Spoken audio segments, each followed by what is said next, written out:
What is up, you beautiful people? Hope you're having a great day so far, because Obi-Wan's day was ruined the moment he realized what Palpatine was all about. You know what we never got though? Obi-Wan versus Palpatine. It may have been a short fight, understandably. I mean, Yoda thought so. That's why he sent him after Vader instead. But as it so happens, you can represent both peace through the glorious Chancellor Palpatine, or choose the evil Jedi who hog the high ground for themselves. Whichever you want, you can check out the link down below, guys. Thank you so much for the support. Alright, so you and your master find a phenom, literally spawned from the Force itself. That boy was Anakin Skywalker, and through all the trials and tribulations, you are anointed as the master of this little boy. Obi-Wan continued to train Anakin for 10 years following the events of Episode 1, but through that time, someone else was creeping in the shadows.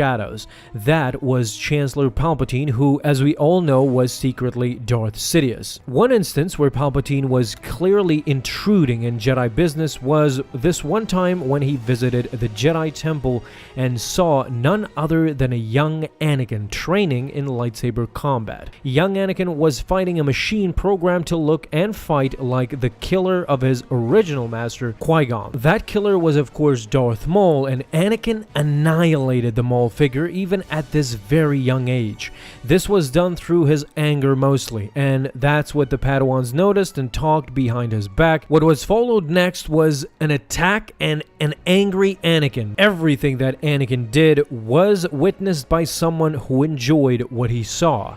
Palpatine was right there. I'm surprised he resisted cheering for Anakin to destroy every Padawan there. After what he saw, he requested that Anakin be sent to his chambers later on. Maybe he can have a talk with him. Here is the problem though. Anakin had a master, of course, our favorite master, Obi-Wan Kenobi, and once they visited Palpatine later on, the Chancellor immediately suggested that Anakin accompany him on an errand, and clearly he was leaving Obi-Wan off the list. Well, Kenobi had to interject. He suggested that Anakin has yet to learn to take care of himself, and to protect the Chancellor in the safest way possible, Obi-Wan had to accompany them both. But nonsense, said Palpatine. He could handle himself quite well, and by the way, he said it himself, Anakin still had much to learn. What better way than to spend some time with Palpatine on an errand, learning from the elderly? This dismissal was the first sown seed inside Obi-Wan's mind